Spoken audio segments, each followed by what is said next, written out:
Guys, അസ്സലാമു അലൈക്കും. Welcome back to YouTube channel. ഇന്നൊരു ഈവനിങ് സ്വീറ്റ് സ്നാക്ക് ആണ് കേട്ടോ ഉണ്ടാക്കാൻ പോകുന്നത്. എല്ലാവരും ഒന്ന് ട്രൈ ചെയ്ത് നോക്കണം. ഫസ്റ്റ് ഓഫ് ഓൾ അതിന്റെ ഇൻഗ്രീഡിയൻസ് എന്താന്ന് നോക്കാം. വെറും 3 ഇൻഗ്രീഡിയൻസ് മാത്രം മതി ഈ സ്വീറ്റ് സ്നാക്ക് ഉണ്ടാക്കാൻ. അപ്പോൾ നമുക്ക് എന്തൊക്കെ എടുക്കുന്നതെന്ന് നോക്കാം.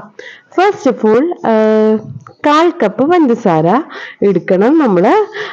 പൊടിച്ച പഞ്ചസാരയാണെങ്കിൽ ഏറ്റവും നല്ലതാണ്.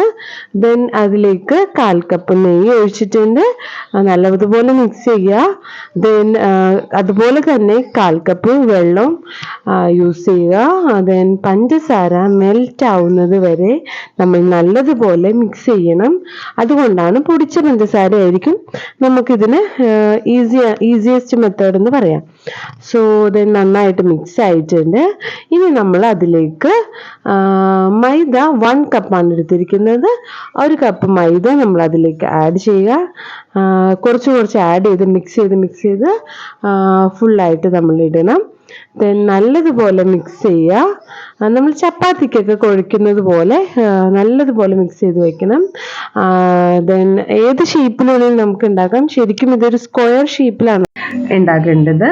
ഞാനിപ്പോൾ റൗണ്ട് ഷേപ്പിലാണ് ഉണ്ടാക്കുന്നത്. ഏത് ഷേപ്പ് വേണേലും ചെയ്യാം കേട്ടോ നമുക്ക്. ഞാനിപ്പോൾ ഒരു ഈസിയസ്റ്റ് മെത്തേഡ് കാണിച്ചു എന്നേ ഉള്ളൂ. റൗണ്ട് ഷേപ്പാണ് പെട്ടെന്ന് നമുക്ക് ചെയ്യാൻ പറ്റിയത്. ദെൻ അങ്ങനെ എല്ലാം ഷേപ്പ് ആക്കിയിട്ടുണ്ട്. ഓയിൽ ഒഴിച്ച് നല്ലതുപോലെ തിളച്ചിട്ടുണ്ട്. സോ അതിലേക്ക് എടുത്തിടുക. ഒരുപാട് ഇട്ടു എന്നോർത്ത് കുഴപ്പമില്ല. എണ്ണയിൽ ബോയിലാവുമ്പോൾ അത് സെപ്പറേറ്റ് ആയി പൊയ്ക്കോളും. ഒരുപാട് ബ്രൗണിഷ് കളർ ആവാൻ നോക്കണ്ട. ഇതാണ് കറക്റ്റ് അതിൻ്റെതായ കളർ എന്ന് പറയുന്നത്. So it's ready. ഞാൻ ചൂടാറുമ്പോൾ ഒരു കണ്ടെയ്നറിലൊക്കെ ആക്കി വെക്കാറുണ്ട്. വീക്കിലി വൺസ് ഒക്കെ ഉണ്ടാക്കി വെക്കുവാണെങ്കിൽ അത്രയും നല്ലത്. സോ എല്ലാവർക്കും എൻ്റെ ഈവനിങ് സ്നാക്ക് ഇഷ്ടമായിട്ടുണ്ടെങ്കിൽ please subscribe, like, share. Thank you. Bye bye.